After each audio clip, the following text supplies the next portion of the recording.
அனைவருக்கும் வணக்கம் தோழர்களே. எல்லோரும் எப்படி இருக்கீங்க? ரொம்ப மகிழ்ச்சியாக இருப்பீங்க அப்படின்னு நினைக்கிறேன். இன்றைக்கி வந்து பார்த்திங்க அப்படின்னா மணிமேகலை மற்றும் ரச்சனை ஆத்திரம் ஆகிய 2 நூல்களை பற்றி பார்க்கலாம். சீத்தலை சாத்தனார் மற்றும் ஹெச்ஏ கிருஷ்ணனினார் அப்படின்றவரை பற்றி பார்க்கலாம். அதுக்கு முன்னாடி இப்போ தான் முதல் முறையாக நம்ம சேனலை பார்க்குறீங்க அப்படின்னா மறக்காம சப்ஸ்கிரைப் பண்ணி சப்போர்ட் பண்ணுங்கள். அதுக்கப்புறம் நம்ம கீழே டெலகிராம் சேனல் லிங்க் கொடுத்துருங்க, அதில் ஜாயின் பண்ணிக்கோங்க. ஃப்ரீ டெஸ்ட் பேட்ச் கண்டக்ட் பண்ணிருக்கோம். ஸோ உங்களுக்கு தேவை அப்படின்னா பயன்படுத்தி பாருங்கள், கண்டிப்பாக யூஸ்ஃபுல்லாக இருக்கும். ஓகேங்களா? ஸோ இதில் வீடியோ ஃபுல்லாக பாருங்கள், ஏன்னா இது ரிலேட்டடாக என்னென்ன ஓல்டு கொஷின்ஸ்லாம் கேட்டிருக்காங்க அப்படின்னு சொல்லி ஆட் பண்ணிருக்கேன். ஸோ அது உங்களுக்கு பயனுள்ள வகையில் இருக்கும் அப்படின்னு நினைக்கிறேன். வாங்க வீடியோக்குள்ளே போகலாம். சீத்தலை சாத்தனார் மணிமேகலை எனும் காப்பியத்தை இயற்றியவர் சீத்தலை சாத்தனார். ஓகேங்களா? சீத்தலை சாத்தனாரும் இளங்கோவடிகளும் சமகாலத்தவர், கிபி 2ஆம் நூற்றாண்டை சேர்ந்தவர்கள். ஓகேங்களா? சாத்தான் என்பது இவருடைய இயற்பெயர். இவர் திருச்சிராப்பள்ளியைச் சேர்ந்த சீத்தலை என்னும் ஊரில் வந்து பார்த்தோம் அப்படின்னா பிறந்து மதுரையில் வந்து வாழ்ந்திருப்பார். ஓகேவா? கூல வணிகம், கூலம் அப்படின்னா தானியம். ஓகேங்களா? கூட வணிகம் செய்தவர் தான் இவர் வந்து. அடுத்தடுத்து பார்த்தோம் அப்படின்னா இக்காரணங்களால் இவர் மதுரை கூலவணிகன் சீத்தலை சாத்தனார் அப்படின்னு சொல்லி அழைக்கப்படுறார். சிலப்பதிகாரம் இயற்றிய இளங்கோவடிகளும் இவரும் யார்? சமகாலத்தவர். ஓகேங்களா? நண்பர்கள். அடுத்து வந்து பார்த்தோம் அப்படின்னா தண்டமில் ஆசான், சாத்தான், நன்னூர் புலவன் என்று இளங்கோவடிகள் வந்து யாரை பாராட்டியிருப்பார் அப்படின்னா சீத்தலை சாத்தனாரை வந்து பாராட்டியிருப்பார். சாத்தனாரை வந்து பாராட்டியிருப்பார். தண்டமில் ஆசான், சாத்தான், நன்னூர் புலவன் அப்படியெல்லாம் வந்து பாராட்டி இருந்திருப்பார். அதுக்கடுத்து ரிலேட்டடாக என்னென்ன கொஷின்ஸ் கேட்டிருக்காங்கன்னு பாருங்கள். தண்டமில் ஆசான் என்று இளங்கோவடிகள் யாரை பாராட்டினார் அப்படின்னா சீத்தலை சாத்தனார். இது லாஸ்ட் இயர் குரூப் 4ல் கேட்ட கொஷின். ஓகேங்களா? தண்டமில் ஆசான் என்று யாரை பாராட்டினார்? சேம் இளங்கோவடிகள் வந்து சீத்தலை சாத்தனார் வந்து யாரை பாராட்டினார் அப்படின்னு கேட்டிருக்காங்க. ஸோ இளங்கோவடிகள் வந்து சீத்தலை சாத்தனாரை வந்து பாராட்டி இருந்திருப்பார். கூல வணிகம் செய்பவர் அப்படின்னா யார் அப்படின்னா சீத்தலை சாத்தனார். தண்டமில் ஆசானவடிகளால் போற்றப்பட்டவர் யார்? ஸோ இந்த கொஸ்டின் திரும்ப கேட்டுனே இருக்காங்க பாருங்கள்.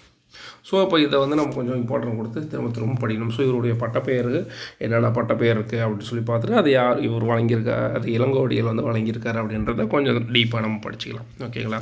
சீத்தலை சாத்தனாருக்கு தொடர்பில்லாத தொடரை கண்டறிய. கூல வணிகம் செய்தவர், ஆமாம். மதுரையில் வாழ்ந்தவர், கரெக்டு. இளங்கோவடிகளின் உற்ற நண்பர், கரெக்டு. முதற் சங்க புலவர்களில் ஒருவர். ஸோ இது வந்து தவறான கூற்று. தண்டமிலாசான், சாத்தான், நன்னூர் புலவன் என்று மணிமேகலை ஆசிரியர் சீத்தலை சாத்தனாரை பாராட்டியவர் யார்? நம்ம இளங்கோவடிகள். தண்டமிலாசான், சாத்தான், நன்னூர் புலவன் என்று சாத்தனாரை பாராட்டினார் யார்? இளங்கோவடிகள் தான் என்ன பண்ணுறாரு? பாராட்டியிருந்திருப்பார். அடுத்து வந்து பார்த்தோம் அப்படின்னா ஹெச்ஏ கிருஷ்ணனார். ரச்சனிய யாத்திரம் நூலாசிரியர் ஹெச்ஏ கிருஷ்ணனார். ஓகேங்களா? திருநெல்வேலி மாவட்டத்தில் உள்ள கரையிருப்பு என்னும் ஊரில் 1827ஆம் ஆண்டு ஏப்ரலில் 23ஆம் நாள் வந்து பிறந்தார். ஓகேங்க. இவருடைய தந்தை வந்து சங்கரநாராயணார், பெரும்புலவராக. சங்கரநாராயணர் வந்து பெரும்புலவர். அன்னையார் பெயர் வந்து தேவநாயகி அம்மாள். இவர் ரெட்டிப்பாடியில் குடும்பமாக வாழ்ந்து வந்திருக்காங்க.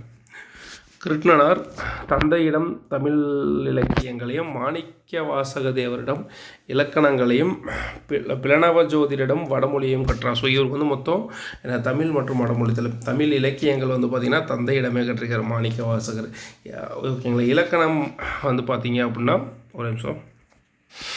தந்தையிடம் வந்து பார்த்தோம் அப்படின்னா தந்தையிடம் வந்து தமிழ் இலக்கியங்களையும் மாணிக்க வாசக தேவரிடம் இலக்கணங்களையும் கற்றிருக்கார். பிளவான ஜோதிடம் அப்படின்றவர்கிட்ட வந்து என்ன மொழி கற்றுருக்கார்? வடமொழியை வந்து கற்றுருக்கார். இவர் எங்கே வந்து பள்ளி ஆசிரியராக பணி புரிந்தார் அப்படின்னா சாயார்புரம். ஸோ இந்த கொஸ்டின் நிறையா டைம் கேட்டிருக்காங்க. ஹெச்ஏ கிருஷ்ணபிள்ளை எங்கே வந்து பள்ளியில் ஆசிரியராக பணி புரிந்தார் அப்படின்னா சாயார்புரம் அப்படின்ற இடத்துல. ஓகேங்களா?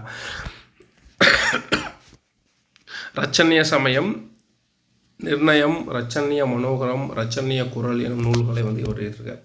ரச்சனிய சமய நிர்ணயம், ரச்சனிய மனோகரம், ரச்சனிய குரல் அப்படின்ற 3 நூல்களை ஏற்றிருக்காரு.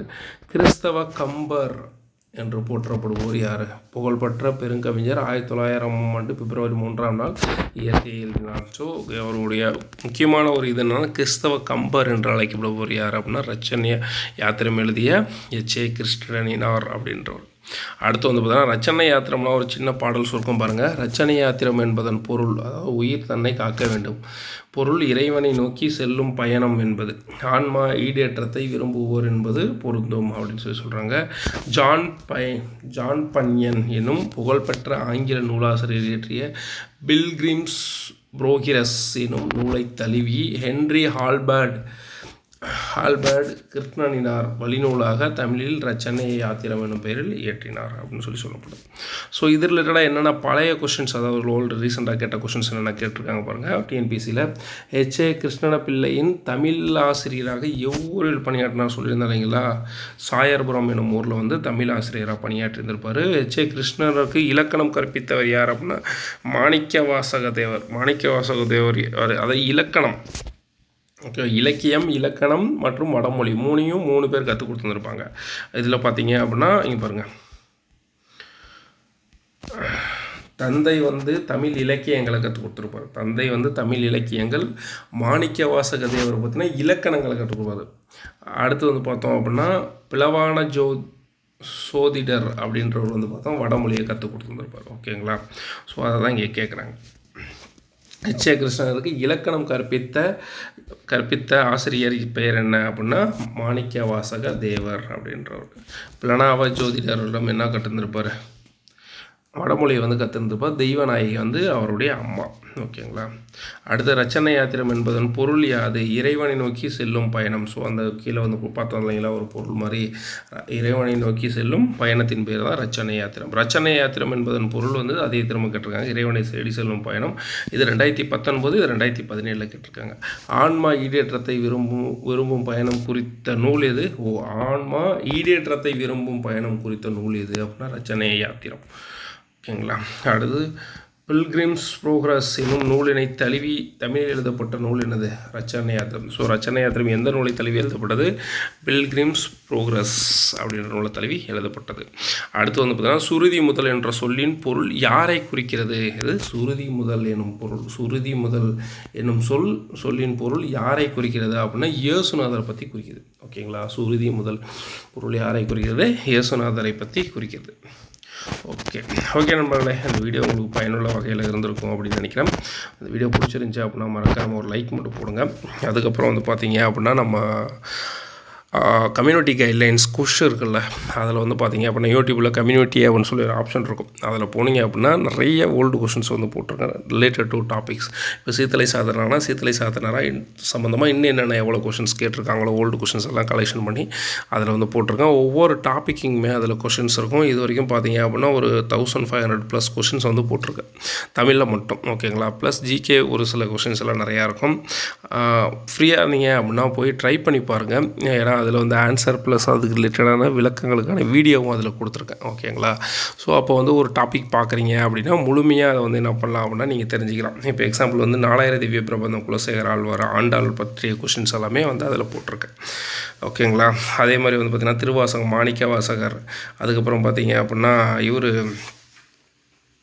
திருநாவுக்கரசர், இவரை பற்றிய கொஷின்ஸ் கூட அதில் வந்து ஓல்டு கொஷின்ஸ் எல்லாமே போட்டிருக்கேன். என்ன டாபிக் எடுக்கிறோமோ அது எல்லாமே அதில் போட்டிருக்கேன். உங்களுக்கு பயனுள்ள வகையில் கண்டிப்பாக இருக்கும். பயன்படுத்தி பாருங்கள். நன்றி நண்பர்களே. பாய்.